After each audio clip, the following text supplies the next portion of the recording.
ಚಿಕ್ಕಬಳ್ಳಾಪುರ ಜಿಲ್ಲೆಯ ಎನ್ಡಿಎ ಮೈತ್ರಿ ಪಕ್ಷಗಳಾದ ಬಿಜೆಪಿ ಮತ್ತು ಜೆಡಿಎಸ್ ನಡುವೆ ಉದ್ಭವಿಸಿರುವ ಒಳಜಗಳ ತೀವ್ರವಾಗುತ್ತಿರುವ ಹಿನ್ನೆಲೆಯಲ್ಲಿ ದುರಹಂಕಾರದ ಮಾತುಗಳನ್ನು ನಿಲ್ಲಿಸುವಂತೆ ಜೆಡಿಎಸ್ ಜಿಲ್ಲಾಧ್ಯಕ್ಷ ಮುಕ್ತ ಮುನಿಯಪ್ಪ ಎಚ್ಚರಿಕೆ ನೀಡಿದ್ದಾರೆ.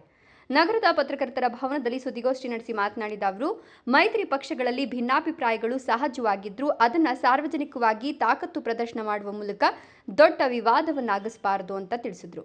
ಶಾಸಕರಾದ ರವಿಕುಮಾರ್ ಹಾಗೂ ಸಂಸದ ಡಾಕ್ಟರ್ ಕೆ ಸುಧಾಕರ್ ಅವರ ನಡುವೆ ಶುರುವಾದ ಆರೋಪ ಪ್ರತ್ಯಾರೋಪಗಳು ಇದೀಗ ಬೆಂಬಲಿಗರ ಮಟ್ಟಿಗೆ ತಲುಪಿರೋದು ಬೇಸರಕಾರಿ ಬೆಳವಣಿಗೆ ಎಂದರು. ಶಿಡ್ಲಘಟ್ಟ ತಾಲೂಕಿನ ಜಂಗಮಕೋಟೆ ಕೈಗಾರಿಕಾ ವಲಯ ನಿರ್ಮಾಣ ವಿಷಯದಲ್ಲಿ ಉಂಟಾದ ಭಿನ್ನಾಭಿಪ್ರಾಯವೇ ಈ ಗುದ್ದಾಟಕ್ಕೆ ಕಾರಣವಾಗಿದೆ. ಕೆಲಸ ಆಗಲಿ ಏನೋ ಒಂದು ಕೆಲಸ ಆಗಬೇಕಂದ್ರೆ ನಾವು ಒಗ್ಗಟ್ಟಾಗಿರಬೇಕು, ಅದನ್ನು ನೀವು ಮನಗಂಡಿ ಅಂತ ಹೇಳಿದ್ದಾರೆ. ಅದೇ ರೀತಿಯಲ್ಲಿ ನಾವು ಮನಗಂಡಿದ್ದೀವಿ. ತಾವು ಬೇಗನೆ ಏನು ನಿಖಿಲ್ ಕುಮಾರಸ್ವಾಮಿ ಅವರು, ನಮ್ಮ ಕುಮಾರಣ್ಣವರು ಬೇಗನೆ ಇದನ್ನು ಮಾತಾಡಿ ರವಿಯವರ ಹತ್ರ ಮತ್ತು ನಮ್ಮ MP ಸುಧಾಕರ್ ಹತ್ರ ಮಾತಾಡಿ ಬೇಗನೆ ಇತ್ಯರ್ಥ ಮಾಡಬೇಕು ಅಂತ ಮಾಧ್ಯಮಗಳ ಮುಖಾಂತರ ನಮ್ಮ ನಾಯಕರಲ್ಲಿ ವಿನಂತಿ ಮಾಡ್ಕೊತಾ ಇದ್ದೀನಿ. ಅದೇ ರೀತಿ BJP ನಾಯಕರಿಗೂ ವಿನಂತಿ ಮಾಡ್ಕೊತಾ ಇದ್ದೀನಿ. ರೈತರ ಪ್ರತಿಭಟನೆ ವೇಳೆ ಸಂಸದ ಸುಧಾಕರ್ ಅವರು ಶಾಸಕರ ಬಗ್ಗೆ ಹಗುರವಾಗಿ ಮಾತನಾಡಿದ ಹಿನ್ನೆಲೆಯಲ್ಲಿ ಈ ವಿವಾದ ಆರಂಭವಾಗಿದ್ದು, ನಂತರ ಇಬ್ಬರ ಬೆಂಬಲಿಗರು ವೈಯಕ್ತಿಕ ನಿಂದನೆಗೆ ಇಳಿದಿರುವುದಾಗಿ ಅವರು ಹೇಳಿದರು.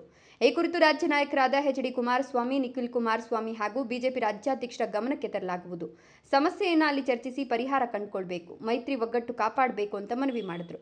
ಶಾಸಕ ರವಿಕುಮಾರ್ ರೈತರ ಹಿತಾಸಕ್ತಿಗಾಗಿ ಕೆಲಸ ಮಾಡ್ತಿರೋರು. ಕೈಗಾರಿಕಾಭಿವೃದ್ಧಿಗೆ ನಿಗಮದಿಂದ ರೈತರ ಫಲವತ್ತಾದ ಭೂಮಿಯನ್ನು ಉಳಿಸಲು ಪ್ರಯತ್ನಿಸಿದ್ದಾರೆ. ಜೊತೆಗೆ ಉದ್ಯೋಗಾವಕಾಶ ಸೃಷ್ಟಿಸಲು ಕೈಗಾರಿಕೆಗಳಿಗೆ ಅವಕಾಶ ಕಲ್ಪಿಸಿರೋದನ್ನು ಗಮನಿಸಬೇಕು ಎಂದರು.